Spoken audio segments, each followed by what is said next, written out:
Hello and welcome to this video. A video that I have never done before, which is a book haul. But if I just tilt you slightly, this is what we're working with. So for Christmas and the last sort of month or so of December of the year, sort of mid-November onwards, a number of books have come into my life. So I thought, why not share it with you? Because I am super excited about reading all of these. So bear with me, as I said, never done this kind of video before, hoping I won't make it too long for you, but we do have a lot of books to get through. So we might as well start. And actually I think we'll start with the book related but not book things. Starting with this jumper, which my parents got me for Christmas. It comes from Joni, and as you can see it says the Avid Readers Club with a book.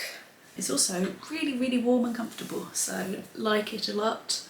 I think it does also come in another colour, but I like the red and blue, and thought it was apt for this video. Plus you may have seen it in the last Wednesday video, which was my December book review, because little peek behind the curtain, I filmed this just before this one, so hence why I'm in the same outfit.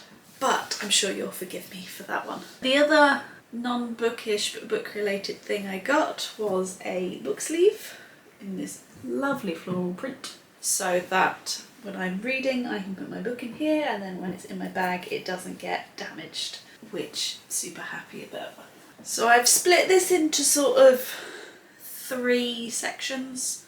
And we'll start with my charity shop buys, then the 2 books that I was going to say paid full price for, but that's not true, but bought in actual shops, and then we'll get on to the gifts. Yeah, I think that's the way to start. So we'll start with the charity shop, and the first one I got was Eleanor Oliphant is Completely Fine.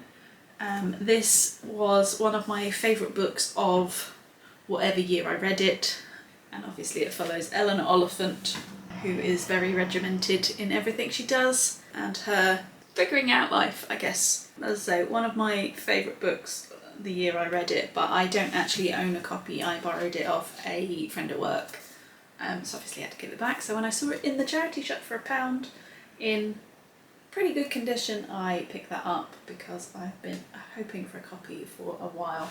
The next book is The Memory Keeper's Daughter by Kim Edwards. This is a book I bought in a charity shop in Blackpool just before, sort of mid-November, that one. It's quite an old release now. Again, it's one of those ones that I remember my mum reading, 2005, but it's one that I've been interested in, and I believe it's about a girl with Down syndrome, but I'm not entirely sure, but excited to give it a go nonetheless. Marley and Me is the next one by John Grogan. This is a sort of non-fiction memoir about his Labrador puppy. Absolutely love the film, makes me cry every time. I've always wanted to read the book to see how it is, and this was a cancer research charity shop find. This was released in 2018 but has only just come onto my radar, and that is The Cheerleaders by Cara Thomas. This book, it's not in the best condition out of the charity shop ones I got. The sort of first few pages look a little bit water damaged, but for £1, and I thought I'll give it a go. It's also incredibly floppy. So this is about a school called Sunnybrook High who had to disband its cheerleading squad because they kept getting murdered, but then like 5 years later they find out some more information, so they have to look into it further, so should be fun. A book completely out of my comfort zone is A Curse So Dark and Lonely by Bridget Kemmerer. Saw this on somebody's Magical Hopathon. It's a fantasy book, but it's a Beauty and the Beast retelling, and it just sounded fun and up my street, even though it's fantasy and I don't read fantasy, but I'm trying to get into it a little bit more this year. And again, for £1 in good condition. Was really happy to find that in the charity shop. I know I'm rushing through these, but as I said, lots to get through. So the next book is Fangirl by Rainbow Rowell. I've read a few Rainbow Rowell books. I think we've got Eleanor and Park up here somewhere. Yeah, right here.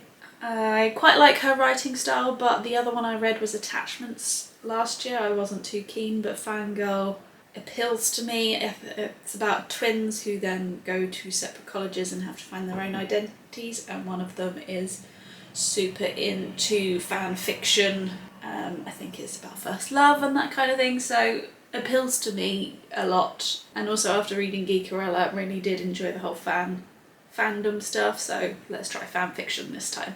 So that's Fangirl by Rainbow Rowell. The next two books I've actually read, so if you're interested in my opinions on them, check out my December book review here, so I won't go into any detail on them.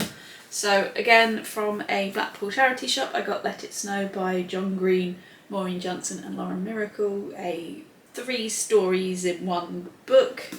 And then from Sainsbury's, who always do cheaper books, I got I Wish It Could Be Christmas Every Day by Millie Johnson, which obviously leads us into the books I bought from other shops section, which only has, pick that up in a minute, which only has one other book, and that is The Package by Sebastian Fitzek. I need to take these stickers off, really, don't I? I got this from the Works for £2, have had great deal of success with the £2 Works books, with the Shove and the Switch, which were my favourites from last year. If you've seen my sort of 2021 recap review thingy, again I'll link it up here. But this looks like it follows Emma, who survived a serial killer, and then she starts receiving some mysterious packages. So again, a thriller to get my teeth into.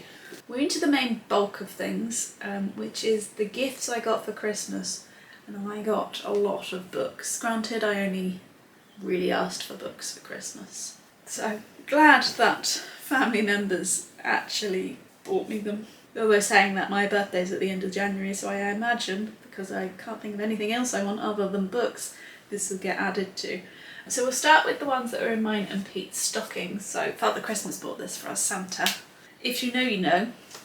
But we got The Husband and the Wife, the little ladybird joke books, which we have read, and it was very amusing for us.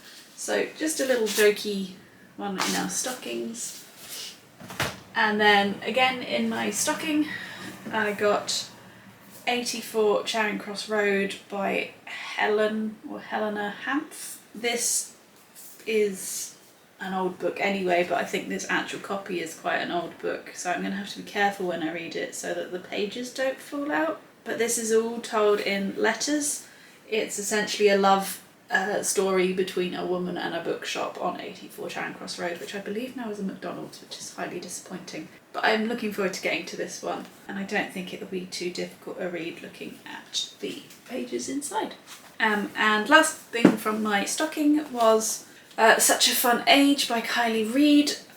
The amount of times I've nearly bought this book is insane, but it follows our main character Amira, who is apprehended in a supermarket for kidnapping a child, a white child. She is a black woman, I believe, but she's just, you know, babysitting.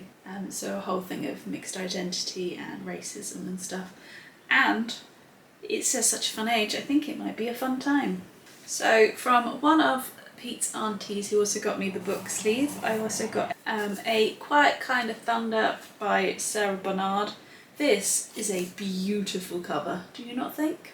This, I believe, is a YA following a girl who doesn't talk, and then she meets a boy, and because she knows sign language she has to help a boy or something. I'm assuming it's a sort of coming of age, coming of importance kind of book. It says here it's an uplifting love story. That's what I was trying to get to. So an uplifting love story sounds like a good time to me. I keep saying that, need a new phrase.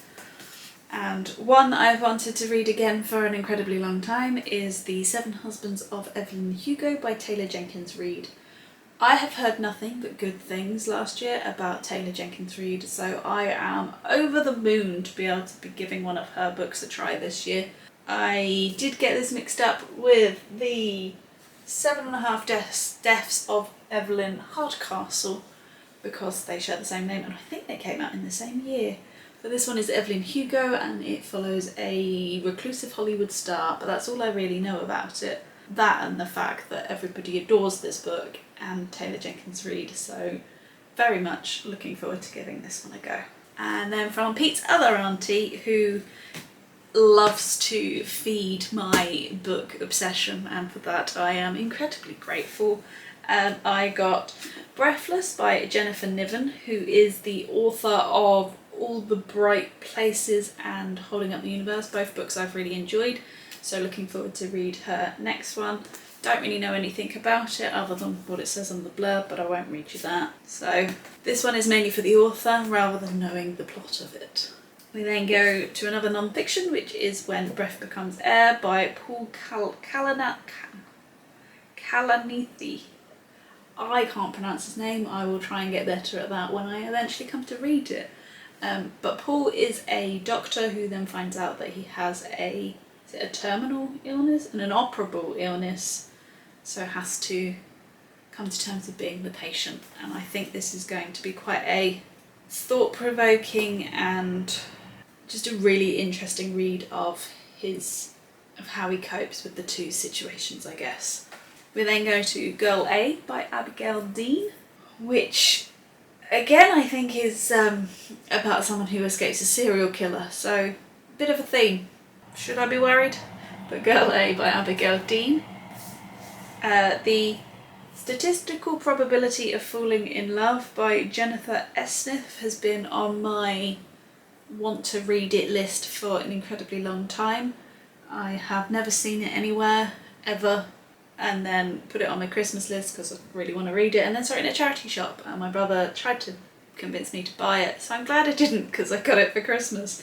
But this follows our main character who misses a flight, I believe, and then bumps into like the love of her life. It's supposed to be all about fate and what's meant to be is meant to be, and it's an incredibly short read by the looks of it, so I think I might fly through this one when I want a nice wholesome romance. What is not a nice wholesome romance is The Appeal by Janice Hallett. This book has sort of been bubbling under the surface on booktube. It's another sort of murder mystery, think more sort of Agatha Christie. There's a big post-it on the, fake post-it on the back here that says, 1 murderer, 15 suspects, can you uncover the truth? But what appeals to me about this book is it's told entirely in mixed media. So we've got emails and texts and little post-it notes and stuff, and that just thrills me. It's been a while since I've read a book entirely in mixed media, so looking forward to that immensely. Right, we're nearly done. We can do the next few in chunks because from Pete's brother I got the Good Girl's Guide to Murder trilogy by Holly Jackson. Again, heard nothing but good things about these, and I believe, because I haven't read the backs of these because I don't want to spoil this one because I've not read it, but I think the main character, Andy Bell, is doing some sort of project and then sort of uncovers and solves a mystery murder thingy, and then these follow on from it. I think there's stuff about stalkers and the such like. A closed case, an A-grade student who won't let it go. But very much looking forward to this. I don't know whether to read them all in one go or to split them up. Any suggestions, please let me know. The next is another series that I am very, very happy and excited to be reading. And that is the Heartstopper books. So I got the first 3 from Pete's brother for Christmas. We'll just hold up the first one. This follows Nick and Charlie. I'm sure all of you know this because it is everywhere, and again everybody loves it. But this follows Nick and Charlie as they fall in love essentially, and it is my first ever graphic novel, and I don't think this will take me very long to read, but from what I've heard the story is just just lovely.